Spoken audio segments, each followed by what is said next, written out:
Essa tá desconfortando, não tem argumento, só opinião. Mulher negra amazônica em movimento, afro-latina canto enlouquecendo. Sei o que quero, sigo trabalhando e pelo meu céu faço o que for preciso. Vim nessa abusada que já é pedrada, atrasando meu tempo aqui não pega nada. Se não me quer, então não foge, é como uma Inara diz, quem vê close não vê corre.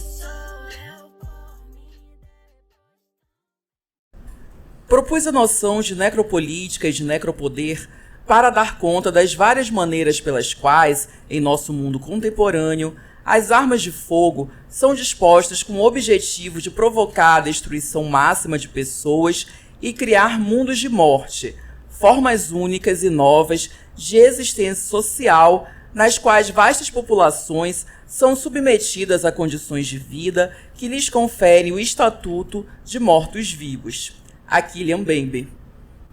Sejam todos muito bem-vindos a mais um podcast Odaras, essa produção do coletivo Odaras em parceria com a revista Cenário. O tema de hoje é necropolítica.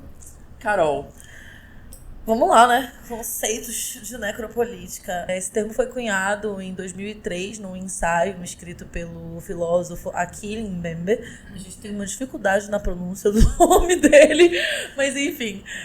A foto dele deve ter aparecido no início do episódio. A citação inicial que a Luciana fez foi de um trecho, né, desse ensaio que virou um livro posteriormente. E esse termo ele foi cunhado para definir, né, o que a gente entende como o uso do poder político e social, especialmente por parte do Estado, né, do aparato estatal, de forma a determinar, seja por meio de ações, seja por meio de omissões, quem deve viver e quem deve morrer. E no caso, para a necropolítica e para os seus agentes, quem deve morrer são minorias representativas, no caso é a população negra, né, afrodescendente. E essa necropolítica ela é uma política que é pautada não só em ações e omissões, mas também em continuidade de desigualdades, né? Fomento de desigualdades, de uma gama variada de violências, né? Seja ela violência física, violência psicológica, seja ela noticídio, a violência hospitalar, obstétrica, enfim. São várias formas de se manifestar, né? O racismo estrutural, né, que todo mundo gosta muito de usar essa terminologia, né, como se o racismo estrutural fosse desculpa para tudo, mas enfim. A estrutura racista que a gente tem enquanto sociedade é a base do que a gente chama de necropolítica. Né? A necropolítica não existiria se o racismo não existisse. Então, andam lado a lado. E aí, eu queria ler um trecho do estudo do Akilian Mbembe, que fala que a necropolítica é a capacidade de estabelecer parâmetros em que a submissão da vida pela morte está legitimada. Então, há uma legitimidade, né, uma pretensa legitimidade na necropolítica. Né? Quando a gente fala, por exemplo, de violência policial, a gente está falando de segurança do cidadão, a gente está falando da segurança pública, da proteção, da garantia de lei, de ordem. Né? Você está perguntando quem é esse cidadão? Exatamente, mas essa proteção só realmente vale para pessoas brancas, né? Não há proteção e nem resguardo de direitos humanos básicos para pessoas que moram em situações, que moram em periferias, que estão em comunidades periféricas. Essas pessoas, para o Estado, elas não importam, elas são invisíveis. Então, existe por isso que a gente chama de falsa legitimidade, né? Há uma legitimidade do Estado de matar pessoas negras no sentido de proteger pessoas não negras. É mais ou menos essa a lógica, né? E aí a gente pode falar... É praticamente o direito penal do inimigo, né? Você mata, não pelo que a pessoa fez, mas pelo que ela é. Aquela história do bandido bom, bandido morto.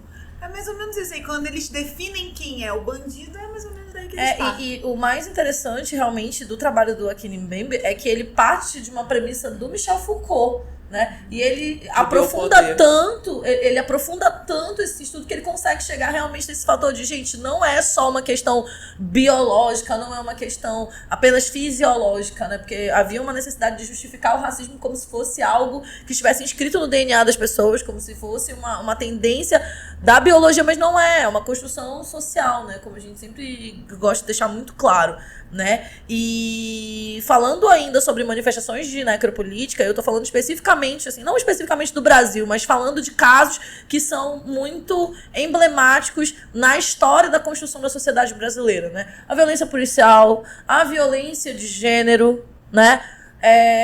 a violência obstétrica que afeta mulheres negras,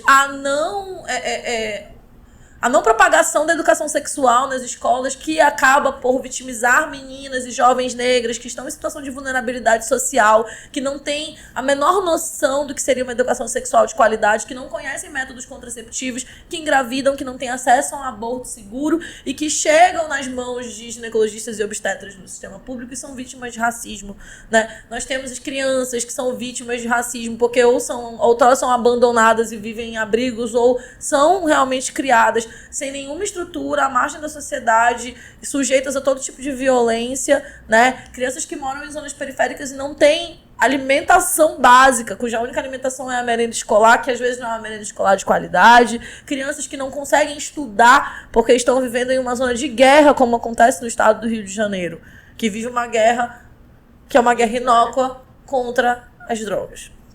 E a guerra... Sempre lembrando que no Brasil, a cada 23 minutos, né, morre uma pessoa negra. Ela é assassinada, né? Não é uma morte natural, em geral é pelo Estado. E é por isso que a gente fala de guerra às drogas realmente, porque não existe todo mundo fala isso, né? Só até um chavão, mas é clichê mesmo. Gente, a guerra às drogas não deveria ser tratada como uma questão de segurança pública, deveria ser tratada como uma matéria de saúde pública. Assim como o aborto deveria ser tratado como uma matéria de saúde pública e não com viés ideológico que é tratado nos dias de hoje.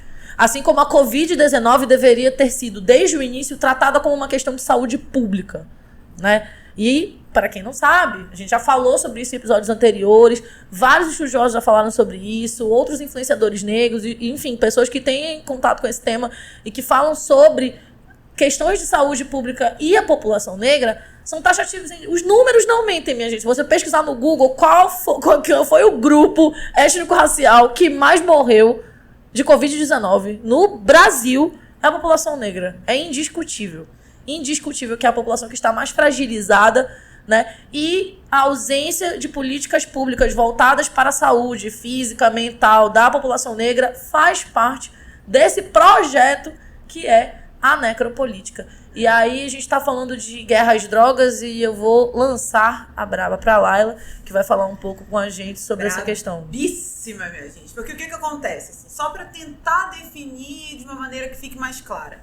O povo depende, em muitas situações, do Estado. Então, quando o Estado falta, esse povo tende a perecer. E aí, o que acontece? Vou dar um exemplo da pandemia, por exemplo. A pandemia, ela aconteceu mundialmente.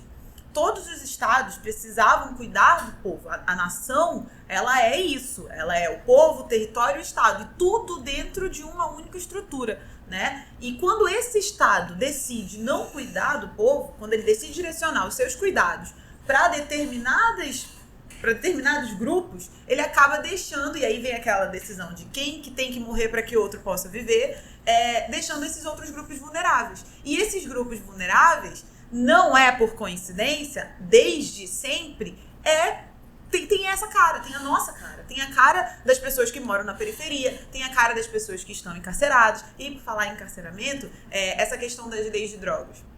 Carol disse muito bem que a gente não está falando só de vida e morte no sentido biológico. A morte que a gente está tratando aqui não é só aquela que a pessoa morreu e o corpo... É aquela que vai matando, são aquelas formas de matar. As pessoas morrem, as pessoas pretas, as pessoas racializadas como um todo, nesse país principalmente, morrem diariamente por várias razões. São pequenas, que a gente chama de microagressões, mas são microagressões que resultam numa morte, né? A pessoa não pode ser... Você morre por ser quem você é. E aí, esse projeto afeta diretamente essas pessoas que antes de qualquer atitude, qualquer ato político nasceu, é preto, é pobre, já tá na mira. Então, há um projeto de matar essas pessoas que tem sido alimentado conforme o tempo vai passando. E aí, o maior exemplo, assim, desde que eu nasci, o que eu pude viver, o maior exemplo foi esse desgoverno que agora já passou. Mas assim, já tá passando, na verdade. Já tô um pouco preocupada com esse restinho de ano, né? Mas assim, a gente, além de tudo, né, paralela a todos esses problemas que já vêm de antes, a gente teve nesse desgoverno uma pandemia. E essa pandemia afetou muito mais as pessoas que vivem em situação de vulnerabilidade. que são, não por coincidência, pessoas que não estão dentro daquele padrão de proteção. Aquelas que estão dentro daquele grupo que decidiram que tem que ser protegido, que tem que ser visto como cidadão, que tem que sobreviver, que tem que viver. E aí as outras pessoas que precisam lutar para sobreviver são as vítimas e não vitimistas desse projeto de matar, né? Dessa necropolítica. A lei de drogas, tão debatida, ela não seria um problema se ela não estigmatizasse quem é o drogado, o bandido, o traficante. Se a gente não tivesse só na nossa pele essa culpa, mesmo que a gente não tenha qualquer tipo de relação, ela não mataria tanto a gente. A droga, ela não vive só na periferia. Muito pelo contrário, a gente está cansado de saber que quem financia o tráfico não é o povo que está na periferia, não é o povo que está nas favelas, não é o povo que está nos lugares. Esse povo, na real, é instrumentalizado, né? Exatamente. Pelo narcotráfico e pelo tráfico. Isso é nada mais do que o projeto desenhado. É o projeto desenhado. Vamos pegar vamos financiar e vamos dizer que a culpa é deles para matar eles. É o desenho perfeito. Então, assim, são coisas que são criadas com aquela ideia de proteção, mas que nada mais são do que um instrumento para matar. Até porque vende muito, né? A classe média adora esse tema. Exatamente. Porque lá onde eles moram não tem...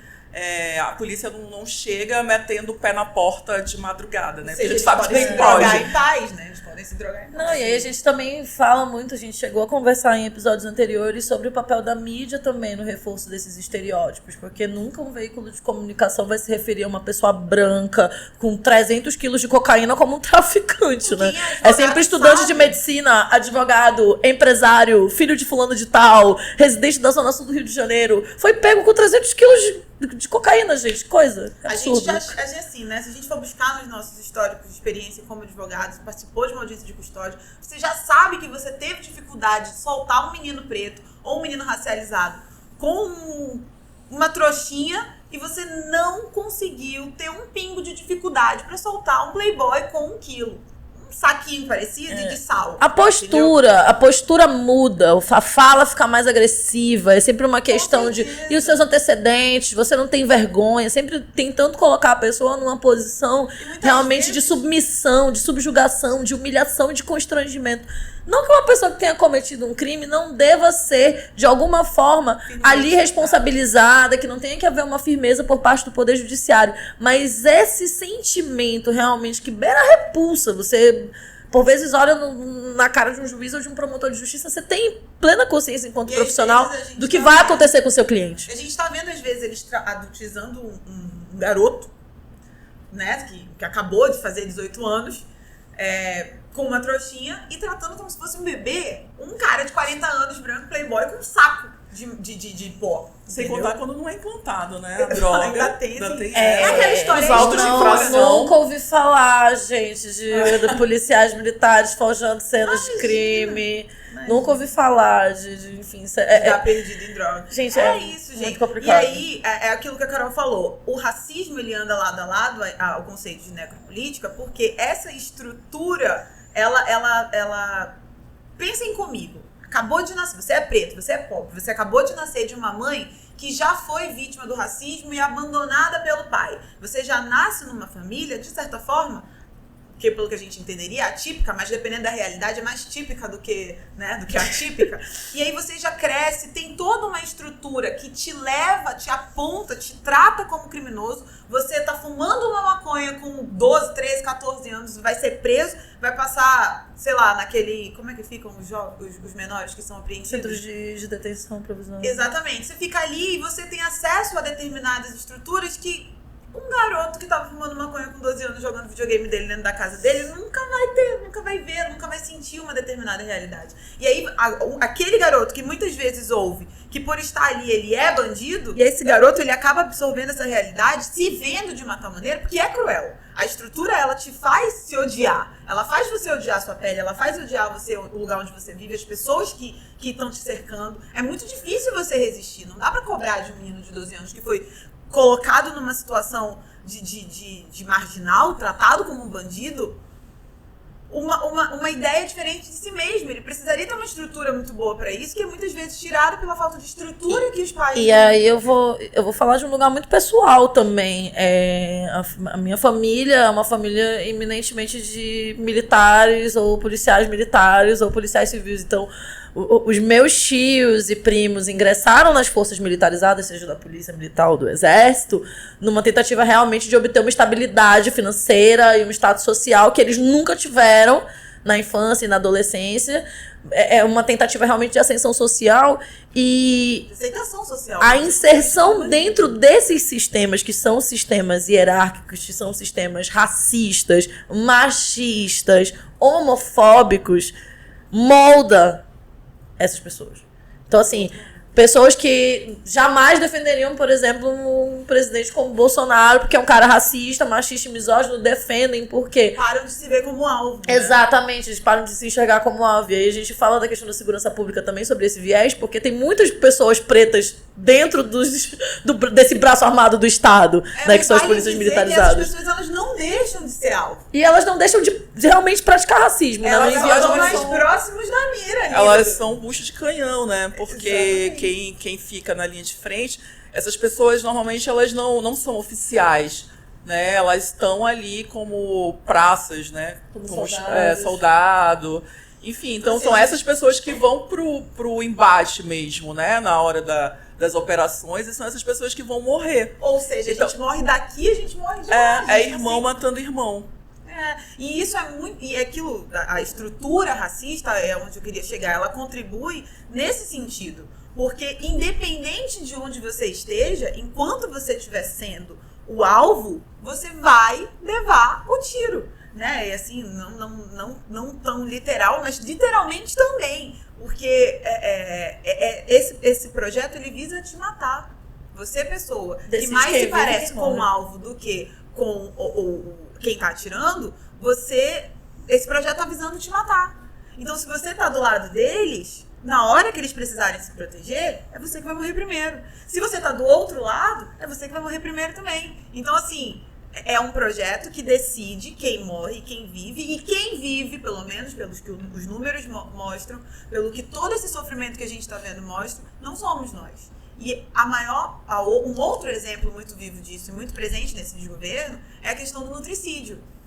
A gente já falou sobre isso num episódio, e é uma outra forma de matar o nosso povo de inúmeras formas. De inúmeras outras formas, né? Forma dentro de forma. Porque a gente trouxe, né, no episódio que falou sobre nutricídio, a dificuldade que crianças racializadas, que vivem à margem da sociedade, têm em se alimentar da maneira devida. Não ingerem a quantidade correta de proteína, têm dificuldades, aí isso abre porta para doenças, enfim. Então, assim, você já começa atrás, numa disputa, né? Quem tiver a oportunidade de colocar no Google vídeo sobre o privilégio, da onde parte de correr um e o outro, vai entender o que eu tô falando. Você já tá atrás por ser racializado, você já tá atrás por ser pobre, e você ainda não consegue agregar a quantidade mínima de proteína para conseguir desenvolver de maneira saudável. Isso te coloca mais atrás ainda.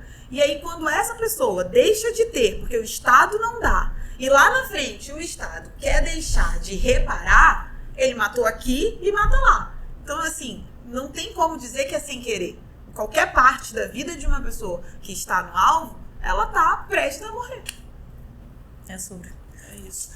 E, assim, só pra gente fechar esse bloco, eu trago a questão dos imigrantes, né? E, assim, fechando aqui na nossa região, esses imigrantes, as últimas levas, né, que a gente teve aqui de imigrantes, foram de imigrantes, em sua maioria, racializados.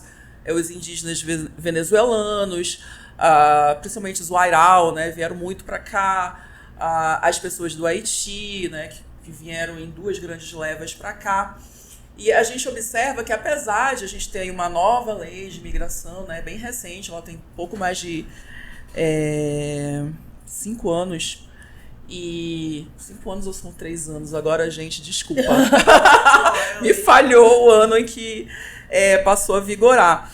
Mas, assim, o que a gente observa é que essas pessoas, elas também passam por essas mesmas dificuldades, até porque tem a questão da xenofobia que se junta à necropolítica. né? Então, eles são vistos também como outro, como esse que merece também morrer. E aí a gente olha, assim, as várias dificuldades que essas pessoas tiveram, né? E aqui eu não vou citar porque realmente a gente já está terminando esse bloco, mas o que a gente, o panorama é de que muito mais a sociedade civil, né, principalmente ligado aí à Igreja Católica, né, que tem esse trabalho com os imigrantes, foram aqueles que auxiliaram, né, essas pessoas bem mais do que o próprio Estado. E a gente observa, eu cheguei a fazer um artigo na época do mestrado, junto com o meu orientador e mais uma colega, Angélica, e assim, o título do artigo era justamente, era uma frase de uma pessoa que tinha dado uma entrevista, reclamando que todos os dias ela tinha venezuelanos na porta da casa dela pedindo água. Pra ver o nível, né? Como da desumanidade, né? Desse país que se diz tão cristão. A gente passou agora por essa guerra santa, né? Durante as eleições. Mas a gente vê aí como tá inserido, né? Como é tão latente na nossa sociedade essa questão tanto do racismo, da xenofobia e, juntando tudo, da necropolítica. E a gente vai agora dar uma pausa para o intervalo e daqui a pouco a gente volta com mais Odares.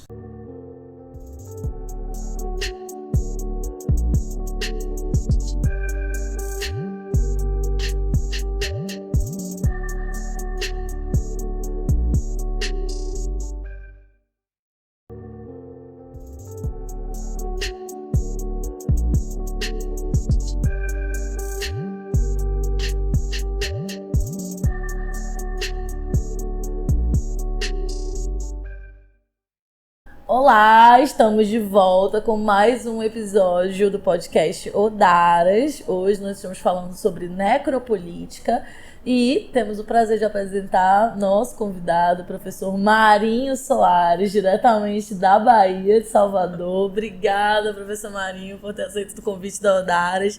Queria que você se apresentasse e falasse um pouco mais sobre o seu trabalho. Eu que agradeço, né? Ana Carolina, para quem não sabe, já combinamos aqui de chamar de Carol, e Luciana de chamar de Lu para ganhar tempo. Eu agradeço. Tá? Para mim é uma honra estar aqui. Vou falar rápido, né? Até que é importante, hoje em dia, ter o local de fala. Eu sou... Aqui na Bahia, em Salvador especificamente, tem um colégio da Polícia Militar. Eu entrei no colégio da Polícia Militar com 5 anos de idade, na alfabetização. Fiquei lá 12 anos. Toda a minha vida escolar foi no colégio da Polícia Militar. Ao término do colégio da Polícia Militar, eu prestei concurso, além de prestar vestibular para as universidades. Eu também prestei concurso com 17 anos. Passei para o oficial da Polícia Militar e também passei para a Escola Preparatória de Cadetes do Exército. Então, eu optei e segui carreira no Exército. Então, fiz a Escola Preparatória de Cadetes do Exército em Campinas. Depois, fui para a Academia Militar das Agulhas Negras em Resende. Ao término da Academia Militar, eu fui morar no Rio de Janeiro. Lá no Rio, já como oficial do Exército, eu fiz faculdade de Direito, fiz especialização em Direito Penal e Processo Penal, fiz especialização em Psicologia Jurídica, especialização em Segurança Pública e Criminal na Universidade Federal Fluminense. Eu fiz especialização em Ciências Militares, fiz mestrado em Direito Penal, fiz especialização, isso é bem pomposo, viu, Lu, mas, Carol? Especialização em Base Geohistórica para a Formulação de Estratégia pela Escola de Comando e Estado-Maior do Exército, ou seja, eu sou estrategista diplomado, tá, gente? Muito chique. Que chique esse currículo. Né? Vim para Salvador, terminando doutorado em Direito aqui na Universidade Federal da Bahia. Sou advogado criminalista, sou professor de algumas faculdades aqui e hoje também na OAB. Eu sou presidente da Comissão de Direito Militar e também sou o representante da OAB Bahia aqui no Conselho de Segurança Pública e Defesa Social. Né? Nesse conselho aqui do Estado, a OAB tem uma cadeira e eu que sou o representante da OAB nessa cadeira no Conselho de Segurança Pública. Então, assim, bem resumido. E o principal disso tudo, porque eu sou amigo delas. Ai, Marinho, muito obrigada pelo convite, por ter aceito, né, nosso convite. E eu queria começar, já que a gente começou falando desse teu currículo extenso, dessa tua participação, né, nesse processo de fiscalização da segurança pública, né, desse teu trabalho aprofundado, desse teu estudo também aprofundado na segurança pública. Eu queria começar te perguntando se você acredita que o genocídio da população negra é um dos projetos mais bem-sucedidos do Estado brasileiro. E qual seria a importância da gente entender e difundir conceitos como o da necropolítica do Achille Mbembe? Carol, olha só. Eu não posso afirmar categoricamente que é intencional ou que alguém parou, sentou e planejou isso. Mas, sem sombra de dúvida, nós, hoje, no mínimo, existe por parte das autoridades públicas leniência em relação ao genocídio da juventude brasileira. No mínimo. Repito, eu não posso afirmar que é algo intencional, que a cúpula do Executivo Nacional ou a cúpula do Executivo dos Estados sentaram, reuniram e falaram assim, vamos matar a juventude negra, vamos colocar em prática o racismo estrutural. Eu não posso afirmar isso, mas eu posso afirmar que no meu dia a dia, cada dia é mais latente, cada dia é mais acentuado, que vivemos hoje, no Estado brasileiro, um genocídio da juventude negra. E aí, a questão da matança, ela está em todos os aspectos. Só para você ter noção, um caso mais recente aqui, que eu estou acompanhando, uma senhora negra, periférica, chegando na igreja, próximo 10 metros da igreja, já na porta da igreja, com o filho de 5 anos em uma mão e com a filha de 4 anos na outra mão. Ao adentrar, tomou mais ou menos 10 tiros, sendo que desses 10, 6 nas costas, morreu na hora. A comunidade fala que foi a polícia. O filho dela, de 5 anos, tomou um tiro na cabeça, está internado e já perdeu, já constatou já que o tiro na cabeça foi bem aqui, mais ou menos na mediação da testa. O menino de 5 anos de idade já está cego 100% do olho direito, já perdeu 80% da visão do olho esquerdo. Isso aí, infelizmente, é só um caso que acontece diariamente aqui no estado da Bahia. Tá? Então, diante da omissão, por exemplo, anteontem eu fiz um vídeo que o governador, e aí é importante também de ressaltar, e entender isso, a gente fala muito em ideologia. Eu costumo falar, Carol, que antes de ser de esquerda, antes de ser qualquer ideologia, eu sou homem negro. Eu nasci negro. Antes de qualquer religião, eu sou negro. Tá? Por quê? Porque vocês sabem, estava comentando com vocês agora nas conversas de batidores, né? A Bahia deu 3.750.000 votos a mais a Lula. A Bahia é um estado predominantemente de esquerda. Entretanto, nós vamos passar agora para o 5º mandato do governo petista. Eu votei no PT, mas assim, eu faço inúmeras ressalvas quanto a isso, porque a omissão do governo do PT em relação à mortandade da juventude negra, em relação às, entre aspas, famigeradas, né, balas perdidas nas comunidades negras, é uma coisa assustadora. É um silêncio ensurdecedor. Então, assim, isso é uma coisa que me intriga muito, porque mesmo as pessoas que dizem ser de esquerda, que é importante, uma coisa que mais me chamou a atenção na primeira fala de Lula foi ele falar que vai combater o racismo. Porque hoje nós temos um presidente que ele acha que racismo é mimimi. E eu posso falar, porque a grande maioria dos generais que lá estão serviram comigo, todos eles, General Heleno, General Ramos, o vice-presidente da República, General Mourão, muita gente fala para mim que racismo não existe. Ele agora já fala, depois que ele veio vice-presidente publicamente, porque eu, quando adolescente, eu moro nos Estados Unidos, lá sim tem racismo. Aqui não. Aqui tem um pessoalzinho assim que gosta de aparecer, né? E fala que quando a gente discute questão racial, pessoas esquerdistas com viés leninista, marxista, que objetiva unicamente segregar, separar, dividir para conquistar. O que, uma pessoa negra como eu, que vive diariamente, não dá para aceitar dizer que racismo é mimimi. Então, só retornando à sua pergunta, eu não tenho nenhuma dúvida que vivemos, sim, um estado de genocídio da juventude negra, e como bem você colocou aí, a necropolítica a gente vive no dia a dia. Isso é fato, não tem o que falar. Aqui escolhe quem vai viver, escolhe quem vai morrer. Marinho, a gente teve essa mudança agora na presidência, né? Quer dizer, que vai começar a partir de 1º de janeiro de fato, mas já começa a transição a partir de agora e tudo. Enfim, não teremos mais um governo Bolsonaro. No entanto, ainda teremos o problema do bolsonarismo. Né? Nesses últimos anos, a gente viu crescer ideias de extrema-direita, inclusive com muitas células nazistas que estão sendo descobertas, principalmente no sul do país, né? Você acha, então, que a gente vai ainda ter essa dificuldade, né? Não vai ser assim de pronto, apesar desse posicionamento, né, do presidente Lula no seu primeiro discurso, de falar que vai procurar combater o racismo, né, de todas as formas.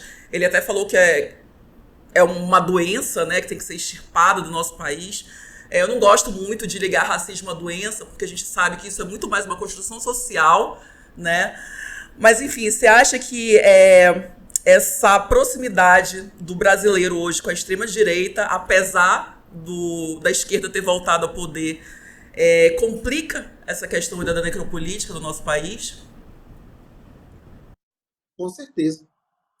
Com certeza, Lu. Até porque, como eu acabei de falar a você, aqui na Bahia, nós estamos governados há 16 anos pelo PT. Vamos agora, de novo, para o 5º mandato de um governo do PT, governo de esquerda, governo que tem nas suas pautas a questão de valorizar a política de gênero, valorizar a política das mulheres, valorizar a política da igualdade racial. No entanto, o que eu vejo aqui diariamente é essa materialização da necropolítica. Então, nosso país, eu estou falando de um local onde o governo Lula teve aproximadamente, ou mais exato, Lula aqui na Bahia teve 73% dos votos. 73% dos votos. Ou seja, Lula na Bahia teve 3 vezes mais a votação de Bolsonaro. No entanto, vivemos no Estado, e aí o Exército, eu como oficial do Exército, eu tive a oportunidade de conhecer o Brasil todo, de viver em vários estados, e posso falar de coração partido, estarrecido, mas de forma incisiva. Salvador, que é conhecida pelo mundo com os epítetos de Meca da Negritude, de Roma Negra, é a cidade mais racista que eu conheço. E olha que é uma cidade que, repito, que o presidente Lula teve uma votação significativa, uma votação que, como eu estava falando mais cedo para Carol, se a gente for comparar, a Bahia deu quase o dobro de diferença entre Lula e Bolsonaro do que o Brasil todo. E ainda assim, eu vivo no estado totalmente racista. Então, quando eu falo isso, é óbvio, é receoso, é temeroso, realmente eu me preocupo, apesar de a gente brincar que preocupação não é ação tática, mas precisamos ficar de vigilante. Eu vou torcer muito para que a habilidade de Lula, que sabe que ele é uma idosa, fique ainda mais aguçada, porque ele vai estar num tema sensível e ele vai estar em vários interesses. Então, assim, não será fácil Lula chegar e amenizar esse racismo que está aí, e amenizar essa necropolítica. Não esqueçamos, e é sempre bom falar da história. Eu estava falando aqui que eu fiz um vídeo no meu Instagram, falando de 1961, quando João Goulart, quando Jânio Quadros renuncia, João Goulart vai assumir. Então, é mais ou menos o que nós estamos vendo hoje. Só a título rapidamente de ambientação para as pessoas, quando Jânio Quadros renuncia, João Goulart estava na República Popular da China. Então, as pessoas vão às ruas não querendo que João Goulart assuma a presidência, argumentando o quê? Deus, pátria, família, liberdade. E dizendo que o Brasil não poderia vir a ser um país comunista. E nós sabemos como terminou isso. Então, a história está aí. Então, quando a gente pega 1961, ou seja, há 62 anos, e coloca no dia de hoje, não tem diferença. As fundamentações e as argumentações são as mesmas. E isso está forte. A gente tem um presidente, hoje já faz mais de 48 horas que sabe que perdeu, e até agora ele está calado. Então, Lula ele vai ter que ser um diplomata muito mais habilidoso do que ele já é nas relações sociais. E quando eu falei da história, é para que nós não esqueçamos que quando Dilma, que sofreu o golpe, na minha opinião, estava ainda presidente, na primeira pressão que teve, onde começou a pressão para dizer que havia muitos ministérios, é bom deixar aqui registrado que o primeiro ministério que ela terminou foi a Secretaria Especial de Promoção à Igualdade Racial. Então, assim, nós temos que ficar atentos, nós temos que reconhecer as bandeiras, mas nós não podemos esquecer que nós somos a parte mais frágil. Nós somos a parte mais frágil nesse discurso aí. Então, temos que estar atentos e realmente temos que nos mobilizar. Por isso que, quando eu fui convidado, eu abri mão de meus compromissos, que para mim é importante eu estar em Salvador, dialogando com Manaus, fazendo essa network, porque precisamos nos conhecer, precisamos nos unir, porque, infelizmente, o jogo é pesado. E a gente sabe quem paga, geralmente, o preço alto nesse jogo. É a população negra. Então, assim, eu estou muito receoso, viu, Lu? Torcendo muito para que a habilidade de Lula cada dia seja melhor, mas não será uma matéria fácil, não. Ele terá uma missão muito árdua pela frente, diante de tudo que você já colocou, né? Onde as pessoas hoje já não têm mais, vamos dizer assim, o receio de se declarar nazista, não tem mais receio de externar símbolos nazistas. Então, o nosso presidente, ele vai ter muito trabalho. E só pontuando uma parte muito importante da tua fala, esse lema, né, Deus, pátria, família, é um lema nazista, né? Então, ele era utilizado na época do nazismo, era uma das bases ideológicas, né, do nazismo. E também queria colocar um conceito, né, que foi, eu até entrei em contato com isso no Instagram essa última semana, né? Acho que a gente tem que parar de repetir esse mantra de que Deus está acima de todos, porque na verdade Deus está no meio da gente, né? Então, essa juventude negra que é vítima de violência policial, essas mulheres negras que são vítimas de violência obstétrica, de violência doméstica, né? Crianças negras que são vítimas de nutricídio, de exploração sexual, né? Merecem respeito, merecem guarida do Estado, e muito bem colocado que não é porque é um projeto de esquerda que a gente vai fechar os olhos e achar que está tudo bem. Não basta nomear um ministro negro para que a gente ache que está tudo bem, que está tudo solucionado, porque o problema está na base, né? A gente está vendo isso hoje, inclusive, após mais de 48 horas de eleição, o Bolsonaro não se posiciona e incita o ódio entre trabalhadores da área de logística, dos caminhoneiros, estão fechando as estradas e inviabilizando que pessoas negras cheguem aos seus trabalhos, né? Enfim, essa onda toda de violência e de intolerância que se reverbera na segurança pública, em tantos outros aspectos. Carol, assim. E só lembrando para quem está assistindo a gente é que esse programa está sendo gravado no dia 1º de novembro. Ah, é verdade. Por isso que eles estão dizendo que, né, passaram-se aí 60 e poucas horas e o presidente não se pronunciou sobre sua derrota nas eleições. Eu espero que quando esse programa for lá ele já tenha dito alguma coisa. O importante é que Lula já foi declarado, né, o novo presidente. Aqui no Brasil a gente não depende dessa espera. Então, assim, se ele quiser continuar com a birra, problema dele, né, que não teve a hombridade, assim, digamos, de reconhecer a derrota e também de externar o carinho, né, pelos eleitores dele. Apoio aos eleitores que o apoiaram e seguem apoiando ele cegamente. E só para fazer o adendo do adendo do adendo, né? Eu vi hoje uma lista de presidentes e de autoridades internacionais que parabenizaram já o presidente Lula, que vai fazer um trabalho, espero que magnífico, como o brilhante estadista que ele é. Mas saiba que estamos atentos, vigilantes e muito fortes, Luiz Inácio Lula da Silva. Você vai ter que cumprir suas promessas à população negra desse país. Estamos de olho, porque assim como Carol e Marinho falaram, né, e eu ter essa experiência de ter participado de um partido de esquerda, a gente sabe como é difícil pautar determinados temas, principalmente relacionados a racismo e também a gênero, né? A gente sempre encontra barreiras dentro desses próprios partidos, somos taxados de identitários, vem essa questão do mimimi. Qual o problema, né, de ter uma pauta identitária no a partido? gente, então, não consegue, muitas vezes, trabalhar isso dentro desse espaço que se diz tão plural. Então, a gente precisa realmente desse network que o Marinho falou, né, desse aquilombamento. E eu acho que o movimento negro está mais forte, até por conta das redes sociais. A gente tem essa possibilidade hoje de se conectar, de estar ali traçando estratégias e sempre vigilantes. Então é isso, gente. Vamos para mais um intervalo. Daqui a pouco a gente volta com mais um episódio do podcast Odares e vamos continuar esse papo maravilhoso com Marinho Soares sobre necropolítica. Fiquem com a gente.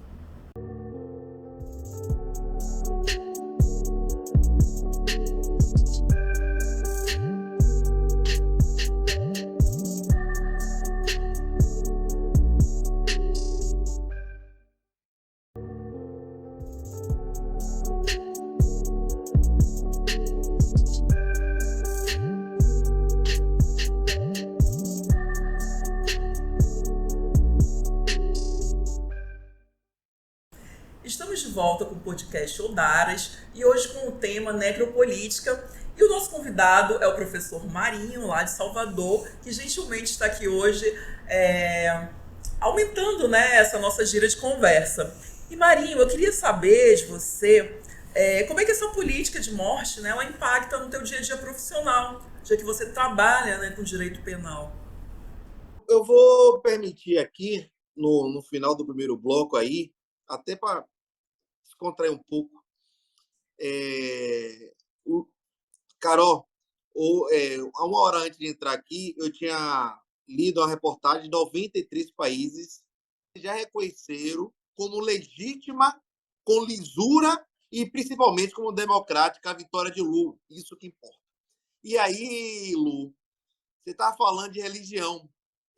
Antes de entrar nessa pergunta sua pesada, eu vou citar um samba, né? Porque o samba, eu não sou cantor, mas o samba é também um nosso símbolo de resistência. E eu acho que é um samba que tem tudo a ver, um samba de Almir Neto, que ele fala assim, que o homem está abusando do super divino. Ele fala que o homem está abusando do super divino, que toda hora Deus está querendo falar. Eu vou querer aqui lembrar aqui, ó.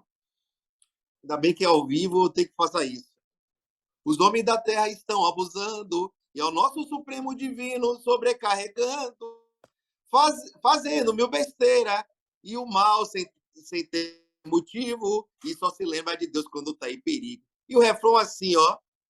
O refrão também é muito engraçado, tem tudo a ver, que ele fala assim, ó. Tudo que se faz na terra se coloca Deus no meio, Deus já deve estar de saco cheio. Tudo que se faz na terra se coloca Deus no meio, Deus já deve estar de saco cheio. Tudo que se faz. Perdoe que não cantar é meu forte, mas a música de Almir Neto chama-se Saco Cheio. Né? E tudo que se faz na terra se coloca Deus no meio, Deus já deve estar de saco cheio. E aí nós estamos vendo isso na religião.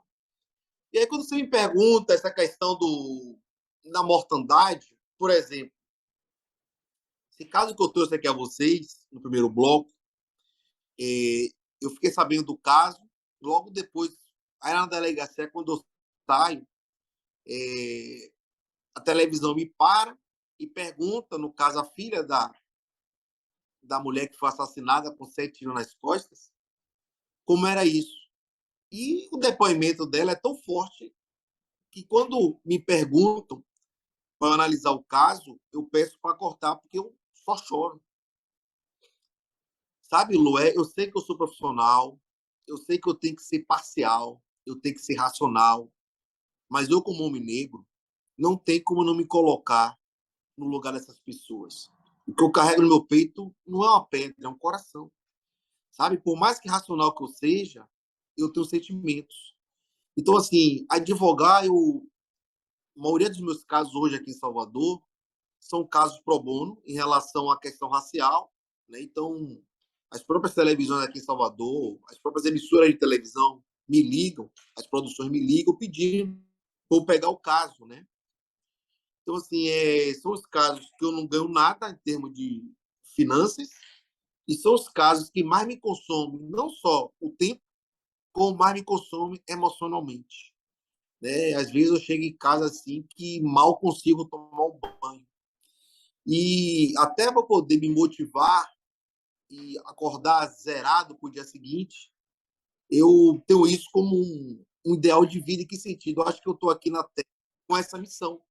Eu tenho essa missão de olhar para essas pessoas. Não é fácil, não.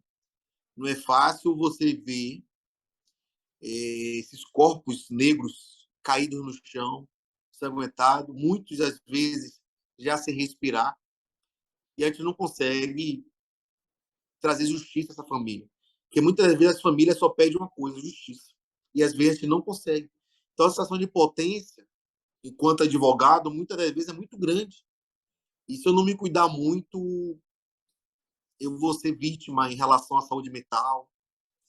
Eu vou ser vítima onde eu vou começar a gastar muito dinheiro na terapia, no psiquiatra, com os remédios. Então não é fácil para um advogado, militante negro, advogar em casos como esse. Lu. É muito difícil, eu tenho que ter essa consciência. Eu tenho que me cuidar. Eu me cuido muito para, pelo menos, poder entregar um trabalho, no mínimo, e aí eu brinco, né, no mínimo de excelência, a essas pessoas que só querem justiça. Ai, e Marinho, eu vou só aqui fazer um adendo na tua fala. Eu acho que tu conheces o Bruno Cândido, que desenvolve um trabalho muito, muito incrível assim, no Rio de Janeiro. Ele é advogado também, né? Tá na Coalizão Negra por Direitos. E o Bruno sempre relata isso, né? Que a vivência dele com o direito criminal é sempre um dedo na ferida, né? Ele sempre revive, ele já teve, né, pessoas muito próximas da família vítimas da violência policial. Ele vem de uma comunidade periférica, então ele experimentou essa violência ao longo da vida, e na atuação profissional dele ele visa combater essas desigualdades. Ele também relata, é muito... É triste e ao mesmo tempo curioso, né? Que em estados diferentes do país, advogados negros, né, que são envolvidos com a militância, com o movimento negro, tenham essa mesma vivência, essa mesma dor a lidar com esses casos, né? Eu não advogo pouquíssimo na justiça criminal, mas confesso que sempre foi um dos meus entraves, sabe? De lidar, assim, com essa violência, né? Com esse nível de violência, com esse nível de descaso, né? Com esse comprometimento aí das instituições em realmente não olhar para pessoas negras, ou olhar para pessoas negras enxergando elas como pessoas de segunda categoria, sabe? Que não merecem a guarida do Estado. É muito complexo. E já tentando passar para a minha pergunta, que eu acho que para a próxima pergunta, que vai ser uma pergunta mais ampla. A gente falou muito de problema, né? E isso pesa muito para a gente, mas eu queria saber se você, enquanto profissional, se enquanto militante do movimento negro, se você enxerga alguma solução, né, a médio, a longo prazo. O que você entende que precisa ser feito dentro das políticas públicas, né, para garantir a dignidade, a vida, a segurança de pessoas negras no Brasil, né? A gente falou muito sobre o compromisso que o governo federal tem que ter, né, e assumiu e tem que honrar com a população negra, mas o que fazer, né? Se você tem alguma luz para nos dar nesse sentido. Carol, é algo muito difícil. Se a gente parar para analisar, pelo menos intitulado como o grande algoz contra as pessoas negras, a Polícia Militar. A Polícia Militar é colocado como um grande algoz. O meu pai é homem preto, da zona rural aqui do interior, próximo de Salvador, uns 200 quilômetros. Meu irmão, e meu pai é policial, soldado da polícia. Meu irmão, que foi nascido e criado comigo, num bairro aqui periférico, aqui em Salvador, bairro Cabula, é policial. Homem preto, policial. Meus primos, a grande maioria de bairros periféricos, muitas vezes não tinha nem dinheiro para pegar transporte para a escola ou merenda. Maioria, homens pretos, vítimas de racismo e que é policial. Então, assim, meus amigos, como eu falei a vocês, eu passei a usar farda com 5 anos de idade. Eu falei aí, Palu, né, que foi do colégio militar. Com 5 anos de idade, eu já prestava continência. A grande maioria dos meus amigos são policiais, são homens negros. A grande maioria deles com essas histórias, e muitos passaram por racismo. E, no entanto, são eles que envergam esses uniformes que formam a polícia militar aqui na Bahia. E por mais que eles tenham essa consciência, por mais que a gente dialogue, tem horas que a gente não sabe o que acontece. A polícia continua sendo o grande algoz da população negra. Quinta-feira vai ter aqui, eu vou participar do primeiro simpósio nacional promovido pela Polícia Militar sobre Polícia Militar e Relações Raciais. Aqui na Bahia, a Polícia Militar tem um grupo permanente de estudo feito pelos próprios oficiais de praça da polícia, onde a maioria melhor, todos são formados, têm formação em sociologia, em direito, em antropologia, em história, onde estudam essa grande questão. Então, assim, o que deve ser feito, vem sendo feito. Para você ver, não é uma coisa simples. Repito, eu sou nascido, meu pai é um homem preto policial, meu irmão é um homem preto policial, meus primos, meus tios, conheço ainda de todos eles. Tenho certeza que eles não praticam racismo, pelo menos intencionalmente, né? E todos eles já sofreram racismo mais de uma vez, quando estavam sem farda. E nós, militantes negros, sabemos, pelo menos elegemos a Polícia Militar como um grande algoz, né? O braço armado do Estado, que vem materializar esse racismo estrutural que nós tanto pedimos basta. Então eu falo isso até de coração apertado, até para dizer que eu acredito muito que devemos e precisamos melhorar.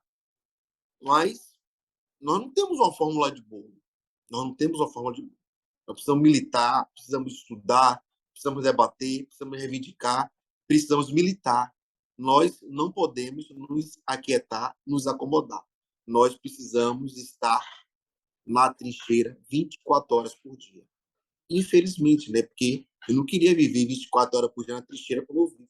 Mas só assim eu sei que eu vou deixar um legado melhor. Não vou nem dizer para meu filho, mas para meus netos. Para meus netos.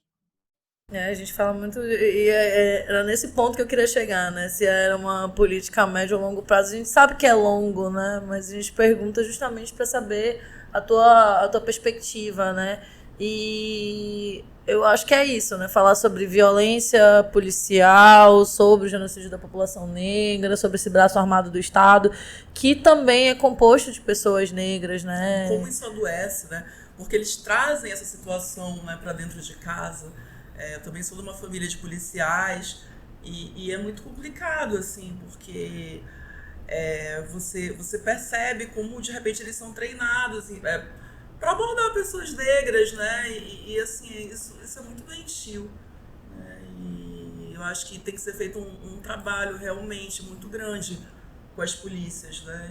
De relações étnico-raciais. Enfim, porque negros também reproduzem racismo, né? Então... É possível, e que bom que esse simpósio está acontecendo aí na Bahia. Eu espero que esse projeto se reverbere, né? Inclusive aqui na nossa Secretaria de Segurança Pública do Estado do Amazonas, que é um estado extremamente racista, não só com pessoas negras, né, com afro-brasileiros, mas com pessoas indígenas, né? Então, a gente tem com imigrantes, haitianos, venezuelanos, né? Geralmente, as maiorias minorizadas, né? Que a gente tanto fala, que são minorias representativas, né? E não estão dentro desses órgãos públicos. Eu fiquei muito encantada de te ouvir falar, né, sobre esse grupo que está inserido na Secretaria de Segurança Pública voltado para relações raciais, porque isso também não existe no Amazonas, né? A gente tem uma gerência hoje de igualdade racial que, enfim, a gente não vê notícia, não vê movimentação, não vê nenhum tipo de trabalho coordenado com as polícias, né? E é triste, é muito triste, e a gente tem muito caminho a percorrer. Infelizmente, nessas últimas eleições nós não conseguimos eleger candidaturas negras, não conseguimos eleger candidaturas indígenas, então vamos aí a nível municipal para mais 4 anos, né, de provável invisibilidade Estadual, dessas pautas a nível estadual. É estadual 4. Falou municipal, desculpa. Não, foi estadual, viajei aqui. Foi estadual, né? A nível de Câmara dos Deputados e a nível de Assembleia Legislativa Estadual. A gente não conseguiu eleger nenhuma candidatura negra nem indígena, né? Pouquíssimas mulheres e, enfim, posso estar falando besteira, mas as mulheres que foram eleitas eu pelo menos não vejo comprometimento com pautas de grupos minoritários também. Então a gente tem aí mais do mesmo, né? Novas oligarquias ali se posicionando, se colocando, iniciando já uma pretensa campanha para a prefeitura. Sim, Amon, estou falando de você, né? Tá aí batendo, né? Tá falando do prefeito eleito, Davi Almeida, no sentido de se colocar ali nesse lugar, mas também não se posiciona com relação à candidatura para a presidência. Então eu acho que é tudo muita retórica e pouca ação, pouca efetividade. E a gente não vai conseguir nenhuma mudança efetiva no âmbito do nosso estado, do nosso município, se a gente não tiver representantes comprometidos com essas pautas, efetivamente, né? Nem a médio, nem a longo prazo, a nenhum prazo, né? Eu acho que meu sentir, assim, não é... A gente tem que pensar em políticas públicas de defesa da população negra, mas a gente tem que ter pessoas no poder legislativo que estejam pensando sobre isso, porque não basta o executivo executar. A gente precisa do legislativo para criar norma, para fiscalizar, para ampliar as normas, né? A gente está em ano de revisão de cota, então a gente bate muito na tecla da representatividade porque no frigir dos ovos é isso, sabe? A gente precisa de mais pessoas pretas em espaços de poder, em espaços de gestão, em espaços de liderança, pensando em políticas públicas voltadas para pessoas pretas. Enquanto a gente não tem essa representatividade, né, que pelo menos essas pessoas elas convidem, né, o movimento negro, né, porque é plural, nós somos plurais, que nos convidem para as audiências públicas, né, quer fazer um projeto de lei, não faça só ali da sua cabeça, da cabeça do seu assessor. Convide, né, quem sente isso na pele mesmo, para dar essa contribuição. Né? Acho que é muito importante isso. Ai, Marinho, eu queria muito te agradecer por ter aceito o nosso convite, esse bate-papo. Foi curto, mas foi muito bom. Você foi o primeiro convidado homem a participar do nosso podcast. Estou aqui querendo uma salva de palmas. Porque para vocês que não sabem, o nosso coletivo, a gente tem uma regra que se a gente não convidar mulheres, a gente vai convidar homens negros para falar. Então, o Marinho foi o primeiro. Em breve, talvez tenhamos o segundo. Mas queria aqui fazer menção honrosa. A gente admira muito o teu trabalho. Boa sorte aí na lida, né? Que seja mais leve no limite do que puder ser, né? Especialmente para a sua saúde mental. Muito obrigada, realmente, por todo o bate-papo, por toda essa troca. E que você continue aí inspirando gerações aí de advogados pretos, né? E é possível, gente, ascender com a advocacia e fazer dessa profissão um instrumento de mudança social. O Marinho é um exemplo disso. Muito obrigada, viu, Marinho? Então, agradecer. Saiba que quando vocês quiserem, é só me convocar que estarei presente, tá bom? Vou falar presente, principalmente presente presencialmente, tá? Ó, um beijo do tamanho do coração de vocês, um beijo no coração de cada um. E para mim foi uma honra, tá certo? E vamos para frente. Estamos juntos. Esse foi mais um episódio do podcast Odaras, uma parceria do coletivo Odaras com a revista Cenário. Esse episódio está disponível no YouTube, mas também estamos em todos os tocadores de podcasts. Fiquem ligados no nosso canal, sigam o Odaras e a Cenário nas redes sociais para ficarem por dentro dos próximos episódios. E é isso, gente. Semana que vem tem mais giro de conversa. Axé. Axé.